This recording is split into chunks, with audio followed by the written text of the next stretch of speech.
Hello everybody, and just here and welcome back to Arifureta Season 2. Yes, I know, I finished watching this series last season, or so I thought. It turns out there's an OVA, or episode 13. I'm not sure. An OVA is coming, so this is episode 13, I think.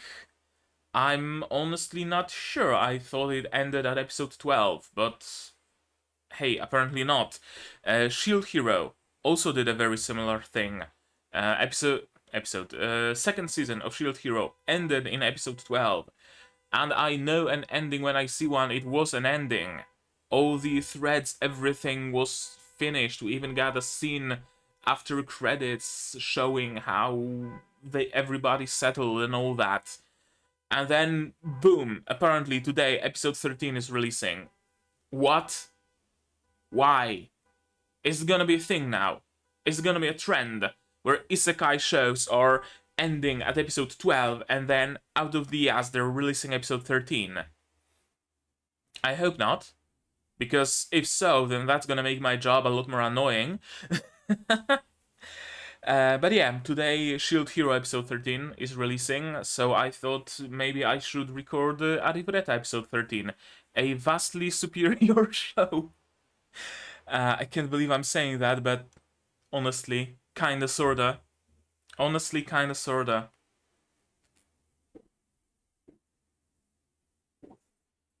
Oat milk latte. Yeah, Arifureta just ended. Hajime now is on a straight path towards the last dungeon that will supposedly um, allow them to go back to Japan. I don't know. I don't know. I think my suspicion is correct that they will eventually start hopping between Japan and this world. Are we gonna see it in this episode? Probably not, but maybe, I don't know.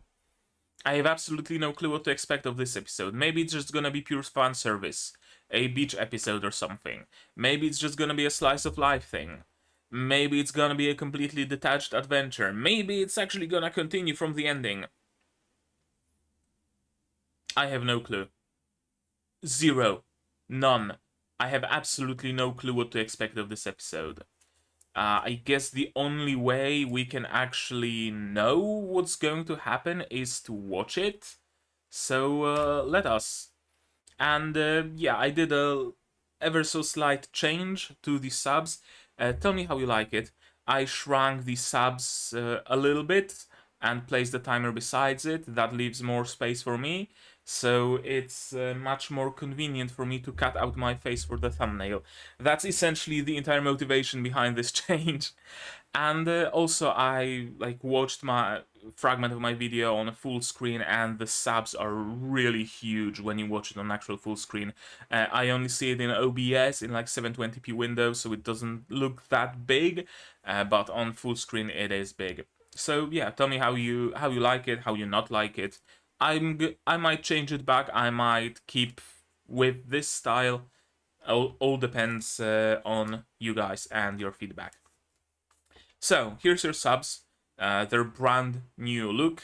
Here's my sound and a reminder of support that yes, indeed, you can support my channel on Patreon, Throne, or by just sharing my content. Because the word of mouth really matters a lot. And with all that out of the way, we can just watch episode 13 of what's the full title?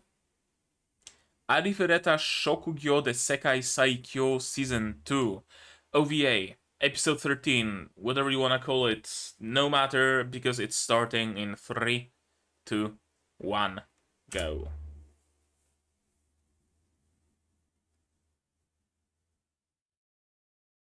Animation.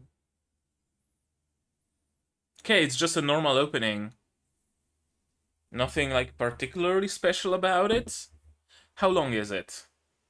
23 minutes, regular length? Really seems like episode 13.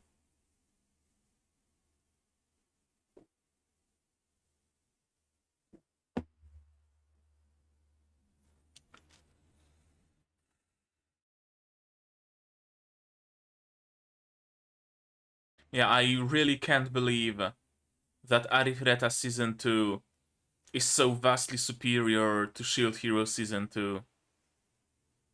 Now, sure, Shield Hero had its moments, for sure, absolutely.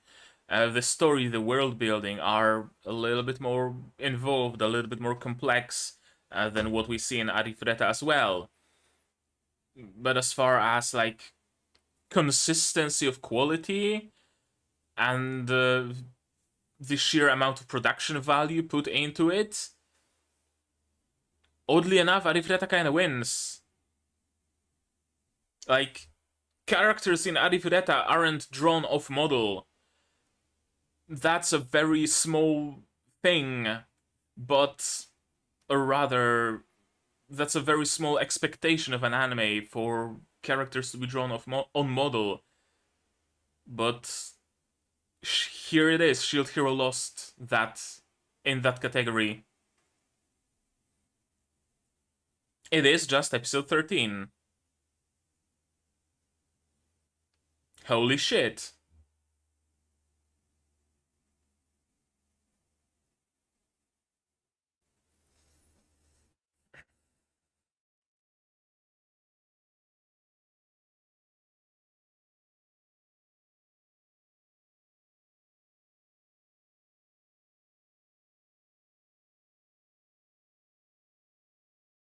Jealous?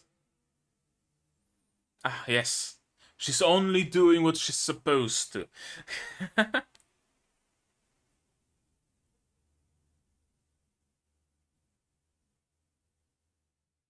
I mean, you might be able to learn.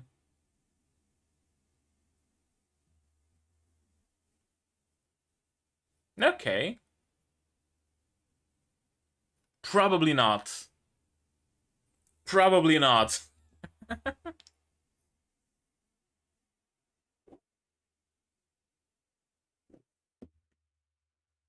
Or maybe. Although Shia using magic would be scary. Yeah, she's gonna become a Mahu Shoujo.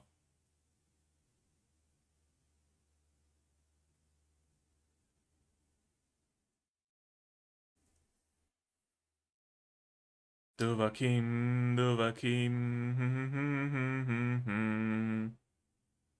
Yeah, he has his technology. He doesn't need magic. He has gun. Ask you about his performance.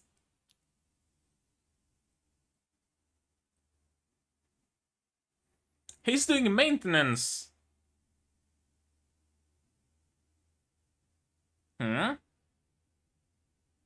Is you this strict of a teacher? Or is she simply not good at teaching?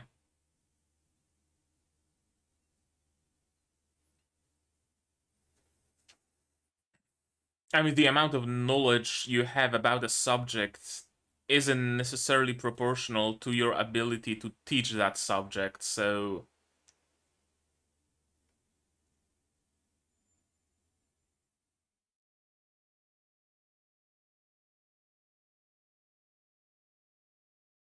Okay, let's see the magic lesson. Yeah, she just can't teach.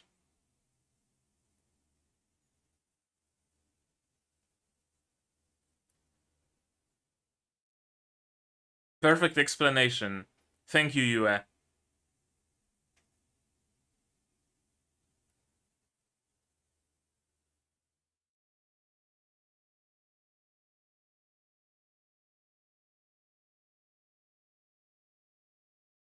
Yeah, onomatopoeias. Sure. Perfect way to teach.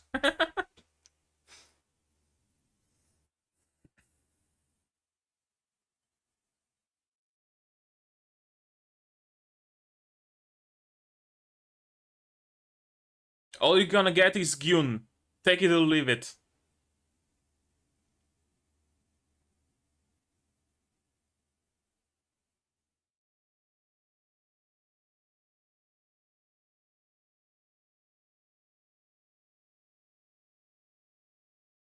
And now she goes into a completely different opposite. Yeah. From a nonsensical explanation to an explanation that's way too technical.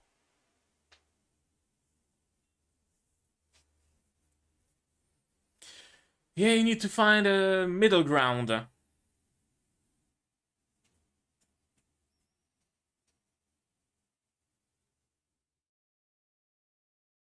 I mean, yes, you are, but not about this.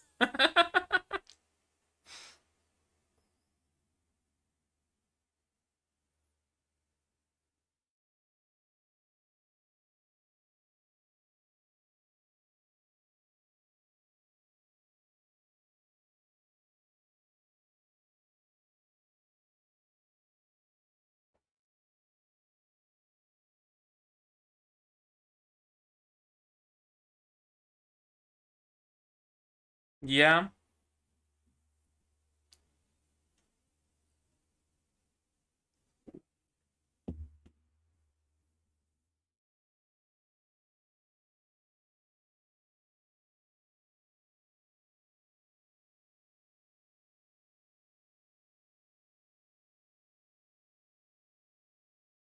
Suddenly people.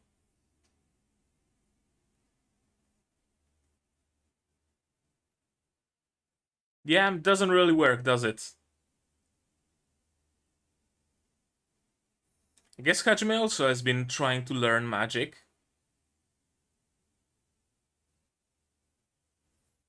Let me guess, Kaori will be able to teach them much easier.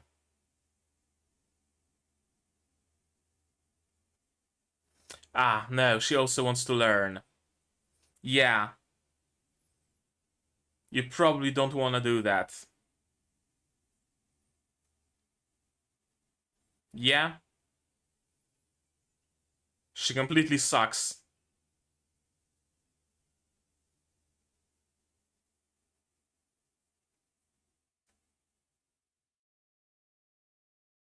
Okay.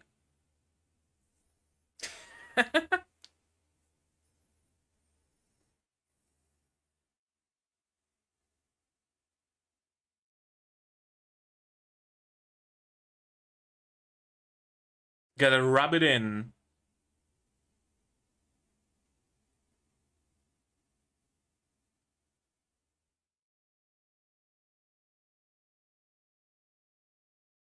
Harem magic. Watch her understand it.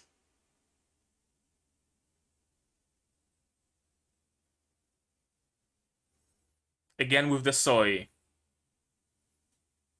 She really likes her legumes, doesn't she?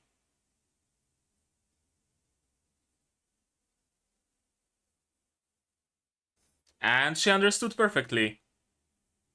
Yep.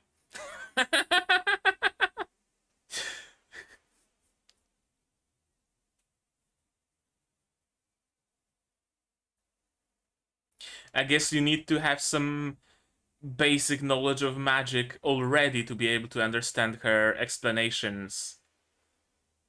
You need to know, like, the feeling that magic gives you, right? What kind of a feeling creates the Gyuun effect, right? That kind of thing.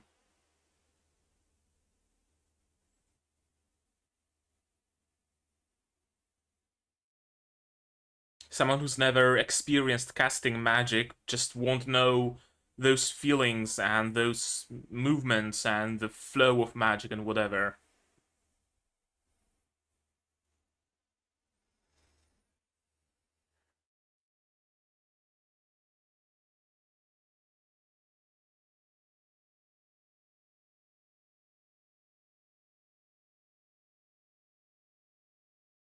Yeah, so many people. Are they gonna try on new clothes? Are we gonna get a little bit of a fashion show right now? You know, the usual when they show themselves in new clothes straight out of the changing room.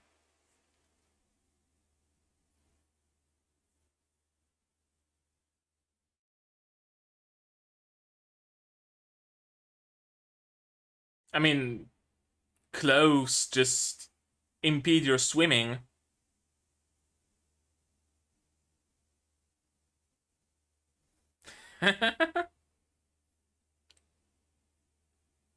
You prepare to be a nudist?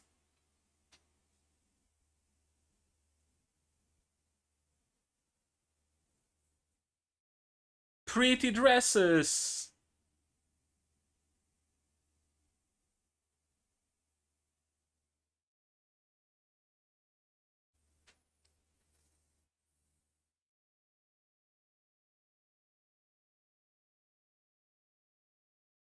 There's nothing really her size, but...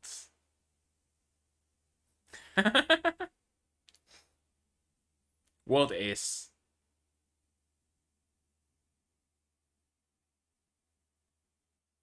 Okay, are we swapping clothes?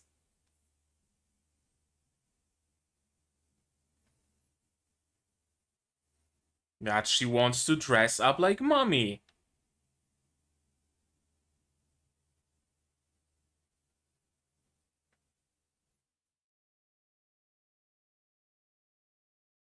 I guess the white lab coat has the cool effect of like fluttering in the wind.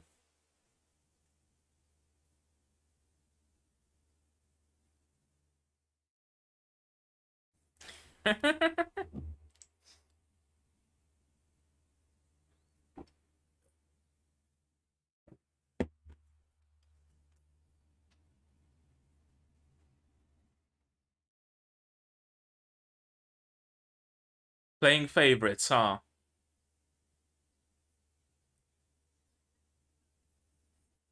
And she can literally turn into a dragon. You can't get much cooler than that.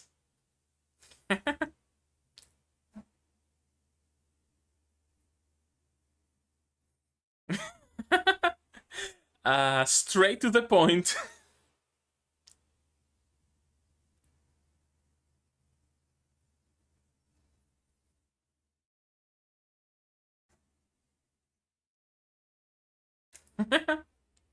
You're just okay. Not outstanding, just okay.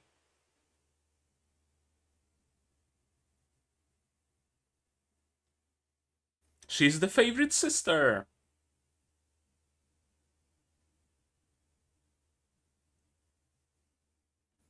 You guys are bothering other customers.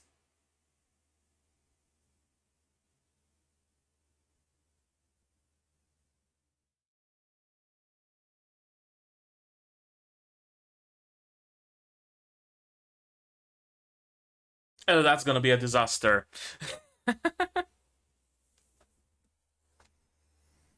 I can only imagine you and Shia's clothes.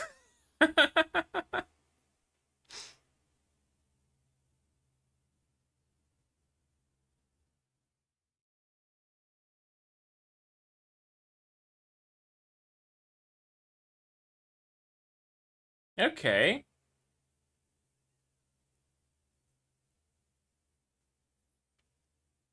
Let's see those new clothes. It's Micro Yue. She actually looks good in those clothes.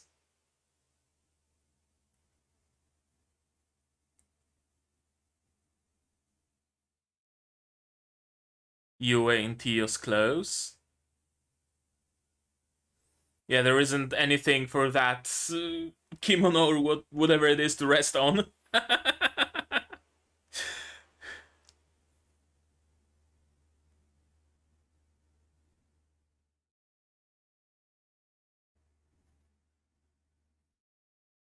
That weirdly fits her.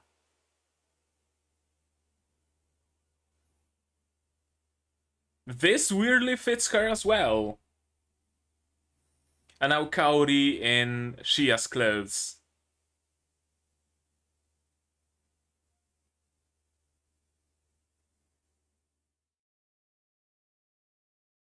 Kaori? She has the skimpiest outfit, so...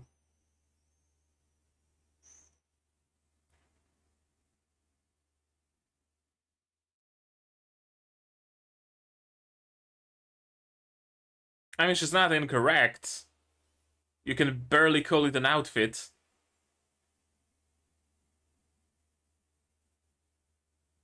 Exactly. Exactly.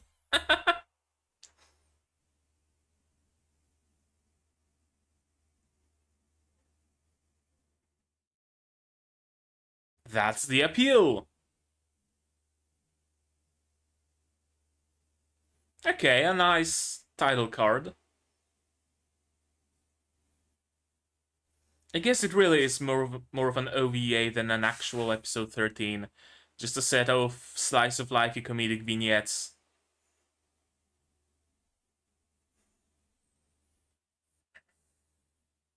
I wonder if episode 13 of Shield Hero is gonna be this the same way.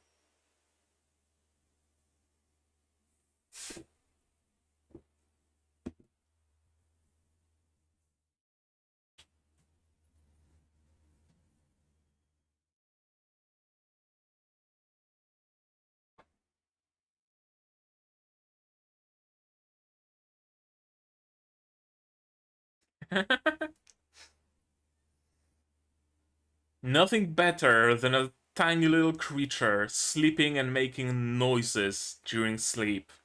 I have a cat, I would know something about it. I agree, Hajime. I agree.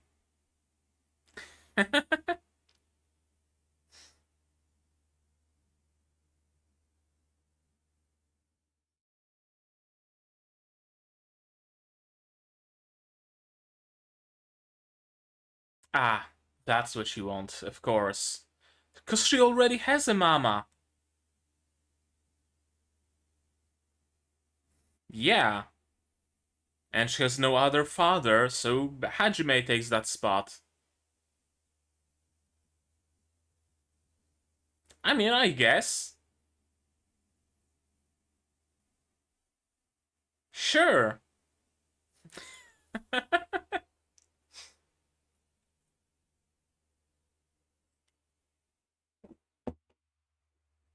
Is she gonna say the word? Is she gonna say it?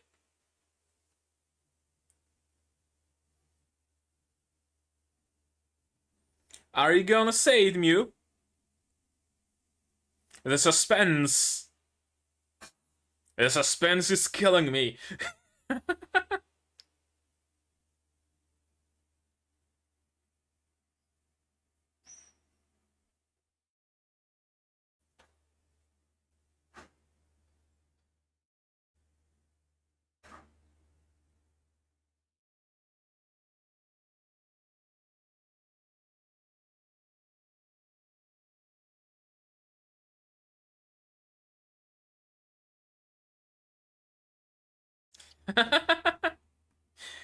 Mew is the mother.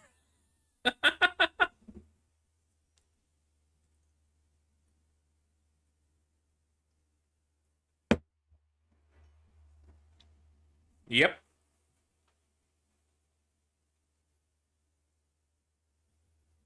So you can be my big sister.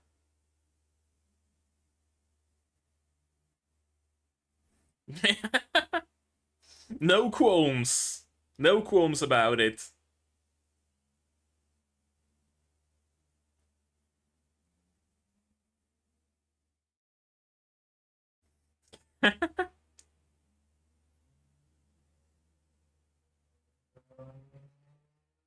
Yeah,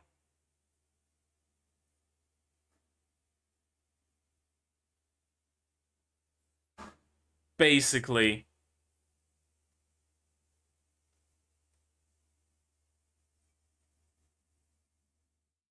Role reversal? Okay. Sure. Uh, you're about as good as at explaining things as you. I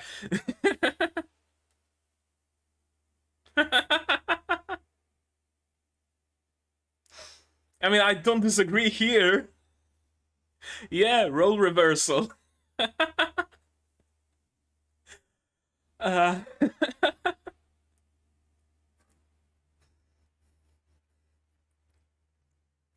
Oh, that's grand.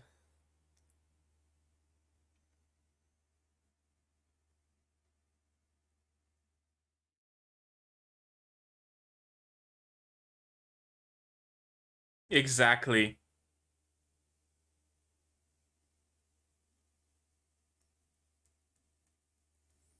You gotta get your own kid for that.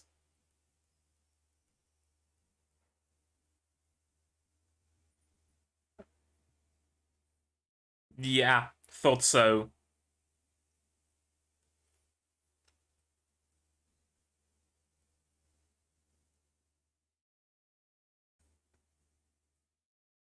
Do you now?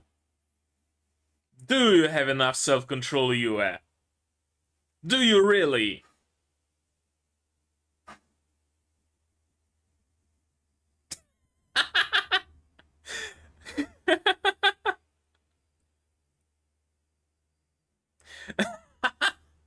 Okay, a comedy of misunderstandings. I don't think that's the kind of Ogya she meant. Also, I love the animation on the car. I don't know if it was CG or if it was drawn, but I love it. Okay, that was a great episode. That was a great episode. Very much on OVA, not really a continuation of the story. I guess a continuation of the story in the sense that I think it happens after the final episode, and now they're going towards the final labyrinth, but it doesn't really progress the story in any way, shape, or form. I'm perfectly fine with that. I'm perfectly fine with that.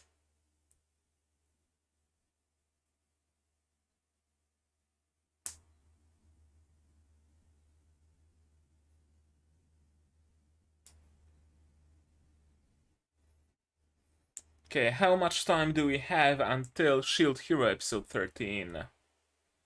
Uh, an hour and a half. Okay, that's good.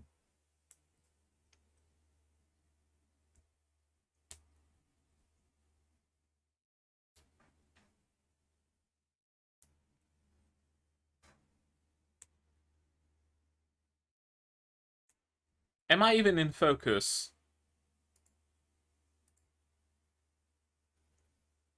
I wasn't in focus all this time. Great quality of the video. That's the kind of quality you can expect only on this channel. uh, okay, that was just a good episode. I really did enjoy myself. And now let's go through it again. Shall shall we? Yes, we shall. It's a rhetorical answer. Not like rhetorical question, not like you can answer. That's what I meant to say. And I shortened it way too much.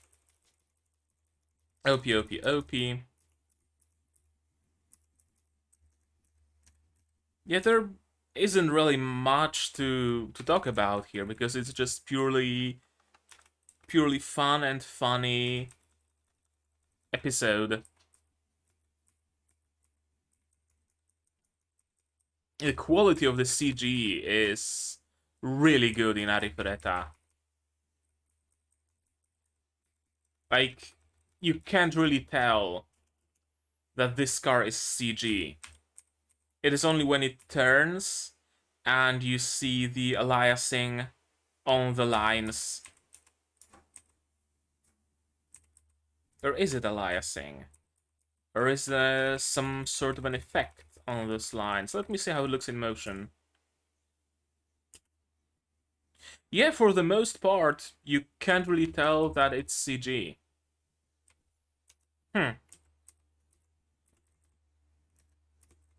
Of course, Scouty is very helpful. Here, you can very much see it's CG, but it's CG of a very good quality. And of course, you is a genius, sure, but that doesn't mean she's great at teaching, as I mentioned. I might have an opportunity to start teaching myself, and I don't know if I'm gonna be able to teach what I What I know I'm actually good at, and I know things, but I don't know how good I will be at passing my knowledge. It's interesting that Hajime needs to actually perform some maintenance on his weapons. I don't know. I guess I always thought of them as more magical things that he summons out of nowhere, kind of like, I don't know, a summoned blade or a summoned bow or something like that. Uh, I kind of forgot that those his gear, his weapons are actually created. That his actual talent is like not transfiguration, transmutation of elements and things, and crafting is his actual talent. That all those weapons and the jeep and everything else actually consists of regular physical mechanical parts. It's not just magic that created them, so it stands to reason that he might need to perform some maintenance now and then. Yeah, makes sense. We never see him do that, but now we do. And it's a nice detail. And yeah, UA isn't useless, not in combat. But she's not the best teacher. Gyuun, Grr, and Soy. So simple. The energy goes from the squeeze state to a shoop state.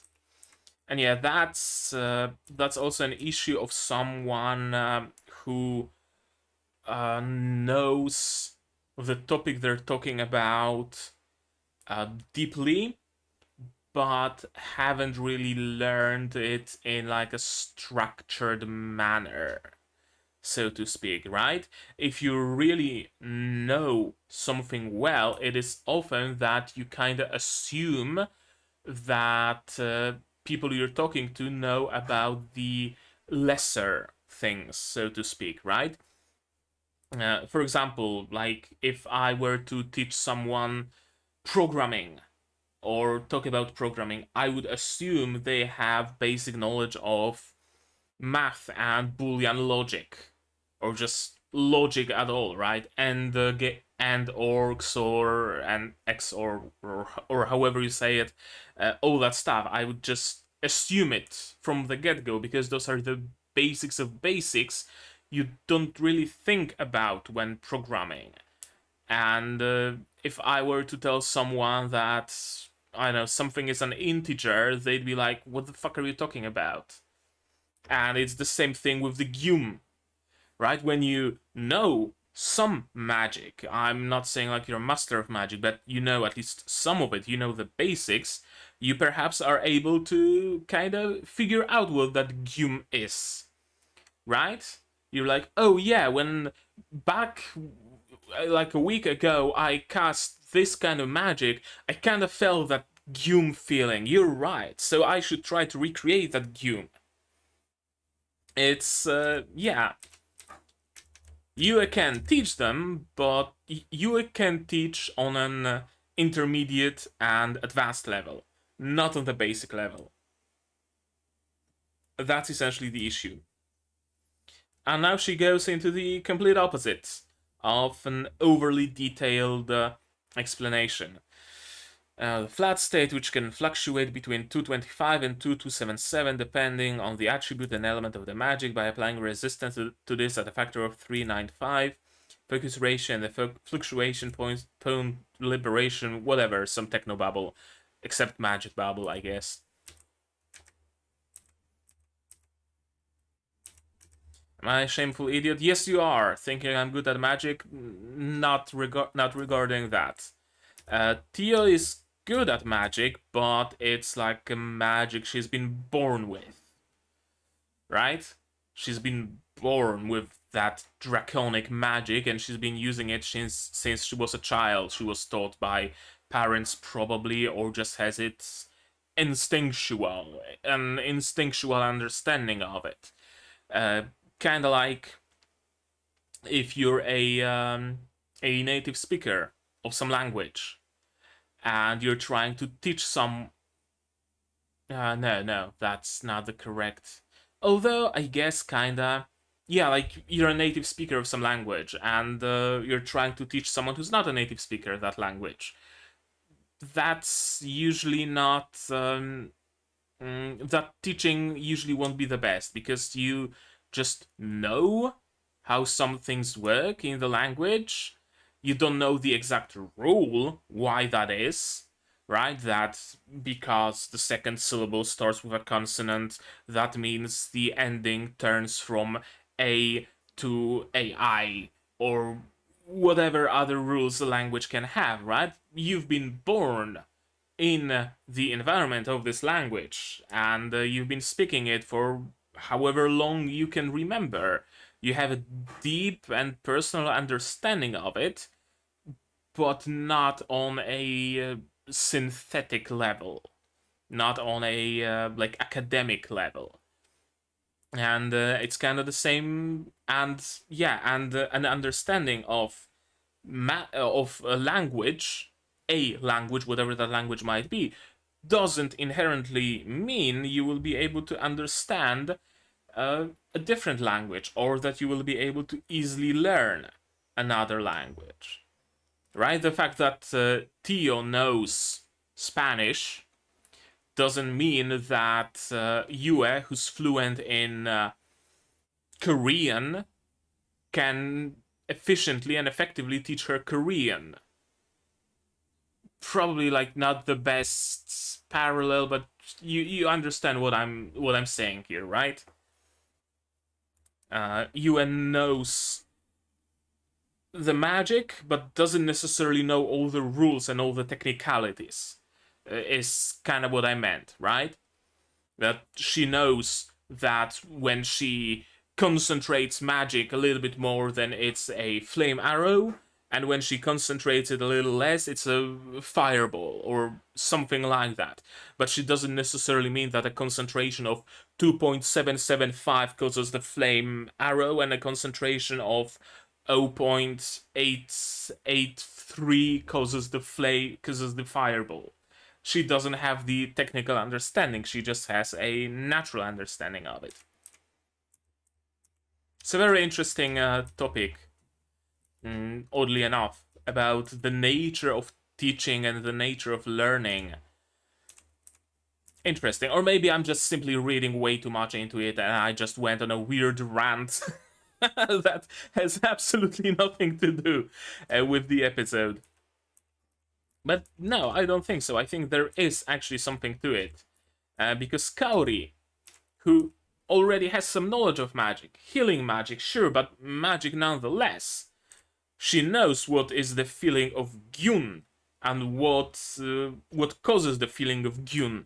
So she's able to replicate the things that lead to the feeling of Gyuun, right? Let's see. Grab, wiggle, wiggle. And yeah, I can feel it going shoop. You were right. I can feel it going shoop. So when it goes shoop, you do the soy, and it works. Yeah, it goes soy, and what do you know? It works. And of course, Kaori understands it because Kaori isn't at a basic level. Kaori is at an intermediate or perhaps even advanced level, and that's who Yue is suited to teach. Essentially, that's the gist of it. The the teacher and the students have to be more or less on the same level. Yeah, yeah, that's the gist of it. Which makes me wonder if I'm gonna be able to teach high school kids programming. I mean, I don't know if I'm even gonna get the job, so no point wondering about it. Grab, wiggle, wiggle, shoop, and soy. Precisely. Just like that. Just shoop and soy. It's so simple. It's simple when you know what the shoop is and what the soy is. A lot of dresses in some random medieval city. Interesting bit. None of the people in this city are actually CG. Like, I'd expect the crowd to be CG, but no. The merfolk are nudist. Interesting, because when we were in the city of merfolk, they weren't nude. They were wearing some clothes, and even Miyu's mother, when she went to swim, she didn't take off her clothes either, so I'm not sure what the deal is. Is it like an adaptation thing, where in the source material, all of the merfolk actually were butt naked in that city? Or is it what? I don't know. And yeah, we can all just go to live in Arisen. Probably not the worst idea. The merfolk already like them, so why not, right? Miyu can buy, can pick a dress, Hajime pays. But Miyu doesn't want the dress. Miyu wants to dress like her coolest sister, Yue. And yeah, Shia is sloppy, very much so. Kaori is weak, very much so. And Tia is just fine. She's just okay. Nothing to write home about, but nothing particularly bad either. Trading clothes. I knew there's gonna be something about clothes, but I initially thought they might be just trying different outfits from the store. Like, you know, the usual trope of going to the clothing store and they're trying all sorts of different outfits. And Tio probably wears like a slingshot bikini. Yue maybe wears a gothic Lolita dress, or, you know, something like that, some alternative outfits. A little bit of a fan service, a little bit of an exploration of character design, what could potentially their like alternative design might be.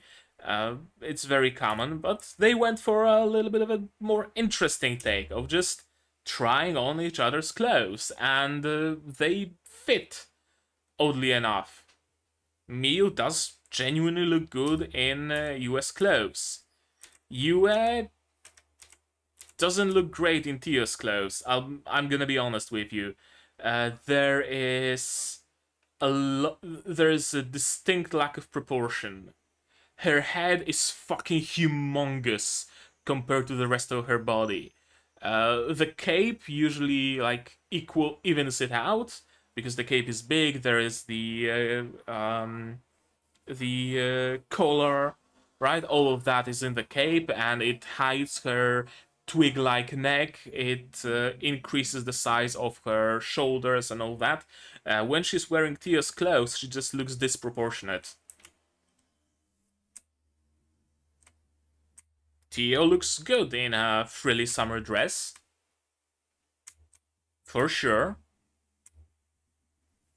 Shia looks very good as a cleric. The bunny cleric.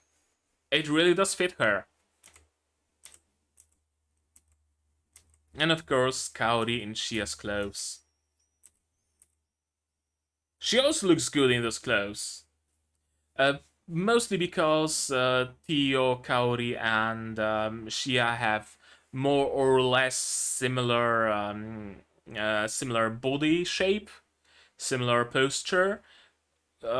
Yue is really the outlier here with a forever lolly body, and that's why Yue's clothes work on Miu, and Miu's clothes would probably work on Yue as well, but Tio's clothes don't really work on Yue all that well.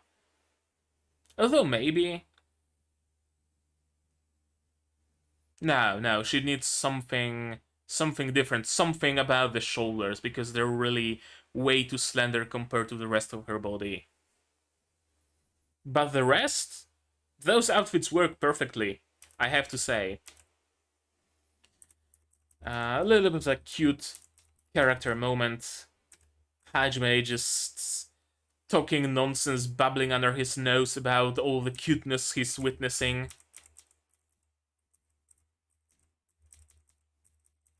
And of course, Yue wants to be a mama, but no. Miyu already has a mama. But Miyu doesn't have a big sister. You can be the big sister. I love the dramatic take in this scene.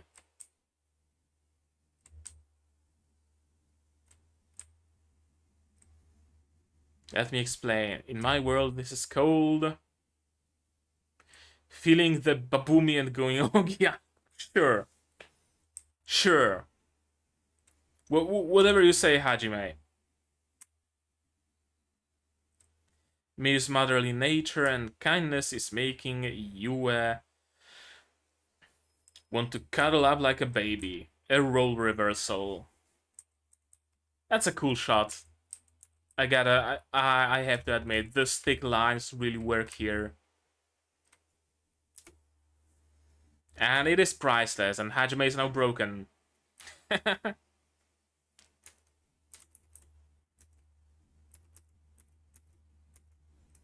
I can't be Miu's mama, I'd like to circle back on the idea of having my own baby. Yeah, you probably like don't want to go into battle pregnant, so you might wait until things calm down a little. But sure, Hajime would probably want to go Ogya with you, but yeah, a misunderstanding, of course. Of course, a comedy of misunderstandings. And let me take a look at this car real quick. Is it CG or is it drawn? It's CG. Or is it?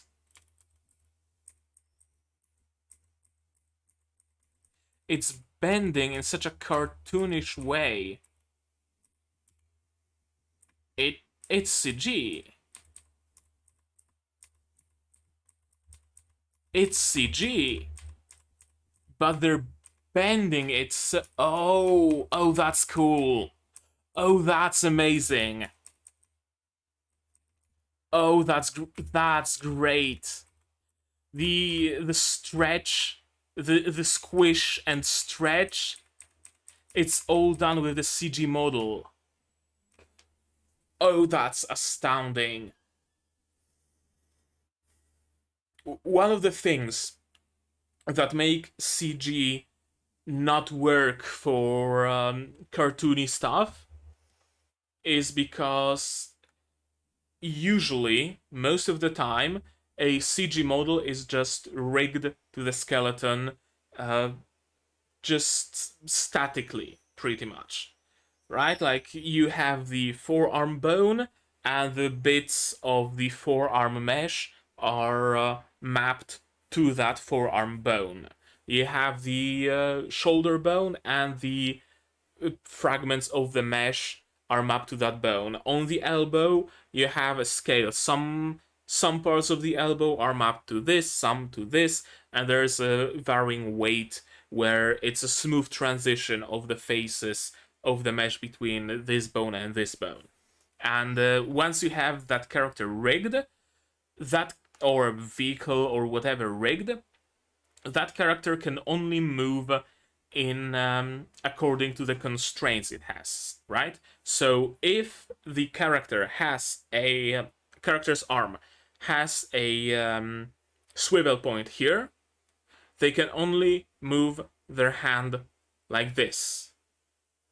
If they have a swivel here, they can only move their palm like this. If there is no swivel here, they can just bend their forearm in the middle, right? They can't like stretch their forearm. It can't wiggle like in Nagatoro or whatever. There's a very limited set of motions. So with CG, you can't really do things like smear frames because the mesh just cannot smear. The hand moves from point A to point B between frames. There isn't any smear to be had because it's just the movement, nothing more to it. You can't do the more cartoony movements with CG meshes, like, I don't know, super stretchy arms in perspective or a jaw completely dropping, because the jaw only has a swivel here, so it can move up and down and up and down and not much besides it. That's one way you can tell CG movement from like 2D movement. There's no smears, there's no There's no blurs, there's no distortion, none of that. The fact that there is a distortion here on the car as it's jumping, as it's squishing and stretching, which is a classic motion in 2D animation. Squish and stretch, squish and stretch. You see it everywhere. The fact that they're doing it with a CG model really tells me it's like really well done. Because it's just extra. They didn't really have to do that, but they did it. Because that's what a 2D car could do, would be able to do. A 2D car would be able to squish and stretch and do all those 2D motions. And they really wanted to replicate the movements of a 2D car in 3D, on a 3D model. Which tells me, if Arifureta gets Season 3, and I fucking hope it does, I really hope it does get Season 3, we can probably expect even better CG quality. And I'm very much looking forward to that. Because if they're experimenting with squish and stretch, and this, like, look at this car here, this unnatural bend here, that means that car has some bones in it, it's rigged to some skeleton that can bend, it's all weight painted and whatnot. It's not just a static asset. They can do things with that. Oh, they can do things. Work a little more on the shader, just a little more. It's very close to being great. Add those kinds of movements, figure out a way to add smear frames, for example, and you're gonna have CG that's indistinguishable from 2D. Essentially. I've been actually wondering for quite a long time, why isn't it more popular to touch up 3D scenes, right? A 3D something moves, and then just have an artist just draw over the frames, adding smear frames, for example, or just fixing shadows and light so that they look more 2D-ish. It's always either full-on CG, or if they use CG in anime to create 2D, they go for full rotoscoping. There isn't really any like marriage of the two techniques, and I wonder why that is. Because anime as an industry has been experimenting with CG for a long time. They've been flirting with those ideas for a long time. And it's not really getting all that much better. Which is weird. But yeah, that's it. Episode 13 of Arifureta Season 2.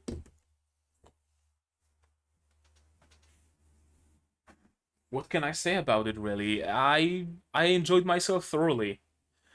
I really did. And yeah, it was just a good episode. What else can I say, really? I hope against all hope, or am I hoping against all hope? I think there actually is hope. Arifureta Annulist. There is a new thing in the Arifureta franchise releasing. Yeah. When is it? It's an OVA. 40-minute long OVA, so kind of like a movie. September 25th. Arifureta Shokugyou de Sekai Saikyou Maboroshi no Bouken to Kiseki no Kaigo. That's the full title. What does it translate to?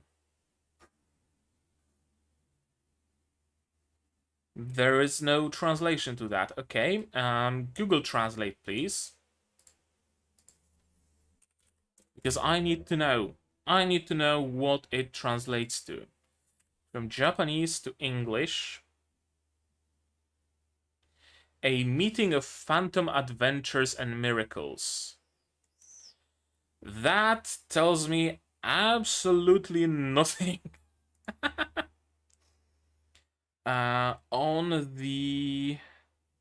Oh, there's actually a PV. There's actually a PV. How about... Why not? How about we really quickly watch this PV? Huh? It's just 15 seconds long. This mode. Window capture. Yeah, window capture. This one. There we go. There we go. Let's watch this PV real quick. What is it all about?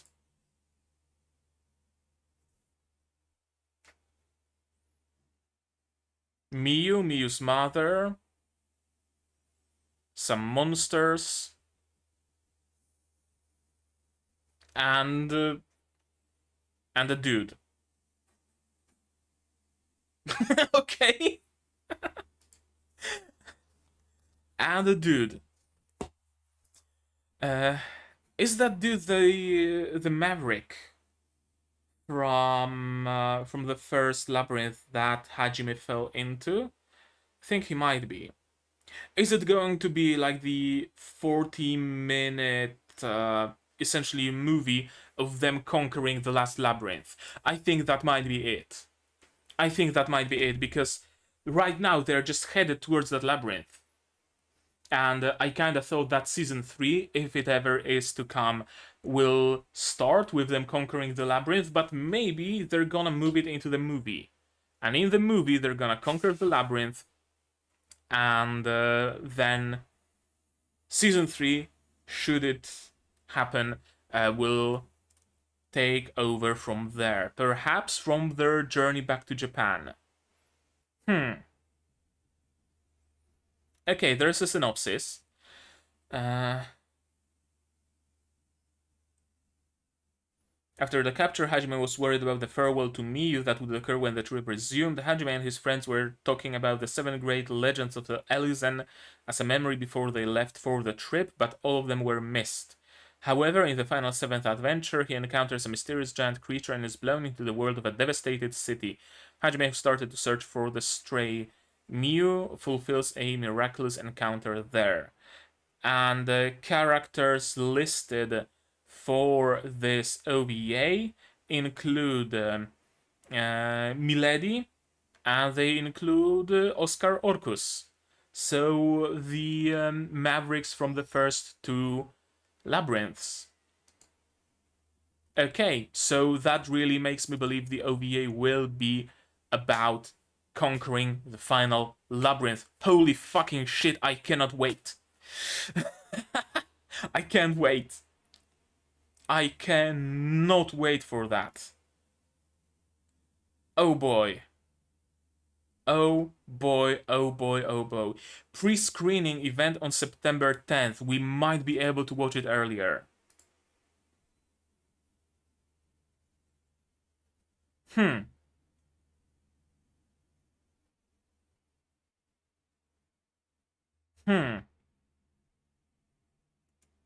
And what? There's a special of Arifureta as well?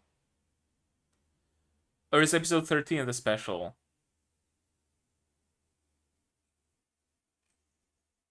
Am I missing yet another thing in the Arifureta?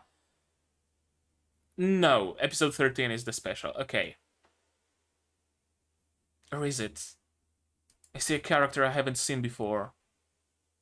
Who the fuck is that?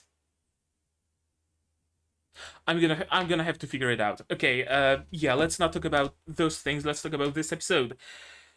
It was great. A little bit of fan service, and not in the meaning of just haha booba, but actual like service to the fans. The swapping of the clothes. It was like the most fan servicey thing. And again, there was haha booba, of course, but also just having a look at characters dressed in other characters' clothes. That was a great moment. And we finally got Hajime we finally got to see Hajime doing some maintenance. That's another bit of fan service, you could say. We get some nice little character moment between Yue and Miyu.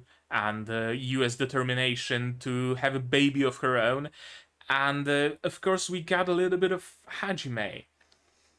And I gotta say, I really like Hajime of this season. In season 1, he was extremely edgy. No point, all edge, essentially. That was Hajime. In this season, he's actually a fun character. Like, you can actually like him. He's actually likable. And also the fact that he's an otherworlder, that he's been transported into this world. That's also referenced much more often, right? The weird phrases he uses and whatnot. That was a great special, or OVA, or episode 13, or whatever you want to call it. I really did enjoy it, and it really reawakened my need, my desire to see season 3. Hopefully, the OVA, ONA movie, whatever the fuck it is, the 40-minute feature episode, is an indication that maybe season 3 is eventually one day coming. I hope.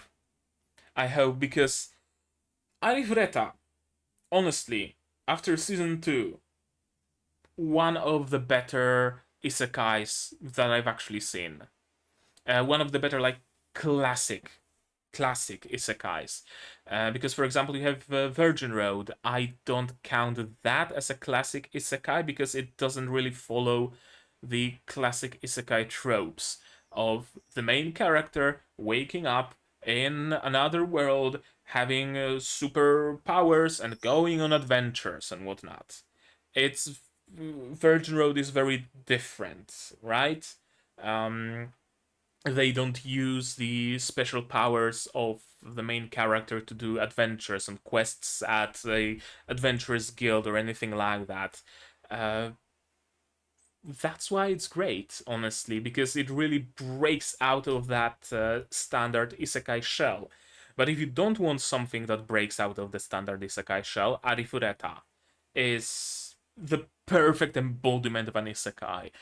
Completely and utterly ridiculous at moments, extremely edgy and self-aware in its edginess. Chef's kiss, double chef's kiss. I'm gonna twirl my mustache for some reason.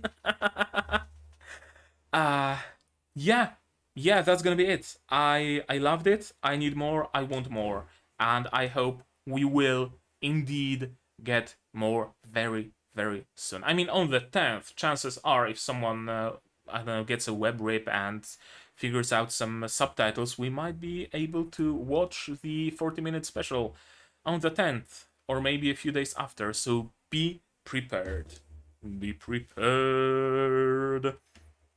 And with that, that's gonna be it. So you guys, you tell me down in the comments what you thought of this episode, my reaction of the preview of the OVA that's coming. Are you excited for it? Are you not? Do you want a third season? Do you not? How do you find Arifureta as a show altogether? Did you like it? Did you not? I know that the first season was kind of iffy. Very iffy, let's be honest here. But the second season, thumbs up. Thumbs up from me. Thumbs up from you? I don't know, you tell me. And you can also leave a thumbs up under this video if you liked it, or thumbs down if you didn't like it, but if so, then tell me why, so I can improve. Subscribe to the channel to be notified of future releases, and that includes Symphogear GX, that is still releasing. That includes the movie of movies of Review Starlight, and that includes whatever else is to come when the review thing is done. Also, Overlord Season 4, Hataraku Mao-sama Season 2, Yofukashi no Uta whenever those start coming out, Ruby, probably, maybe, there's some weird fuckery going on with Ruby, like the first 3 episodes were released as an hour-long movie, and the 4th episode releases like by the end of the next month, so how the fuck am I gonna do it? I don't know, maybe I'm gonna watch something else instead. and then I'm gonna just binge Ruby. I don't know. We'll see about that. But stay notified, stay subscribed with the bell icon and all, so you know what the fuck is going on. If you like what I'm doing, support the channel on Patreon, down in the description. For $10 to get early access to non-seasonal shows like Symphogear, like Review, like whatever replaces Review, and perhaps even Ruby. I don't know how I'm gonna release it again, but I might be releasing it early on Patreon. I don't know. I've absolutely no clue how I'm gonna handle that. So again, stay connected, and you can also do that on Discord if you join it. And if you support me for $1 on Patreon, you also get a role on that Discord. So hey, that's also something you can do. You can also support me on Throne. I don't quite know how it exactly works yet, but might be worth checking out. And you can also support my channel, of course, by spreading the word, sharing my videos, sharing my channel, because the word of mouth really matters a lot. Join the Discord, as I mentioned. If there are any news, any changes, any updates, this is the place when I'm gonna notify you about it. I don't really use Twitter much, and I don't have access to community posts on YouTube, so this is where I post my updates. There's a link, and another one is also in the description, so feel free to join. It's open and free for everybody. And like, comment, subscribe, share, Patreon, Discord. Yeah, that's gonna be it from me for today. So as always, do all the good stuff, and I'm gonna see you guys in the next one. Cheers. And also credits. You get to be here if you support me on Patreon for no matter what amount of money.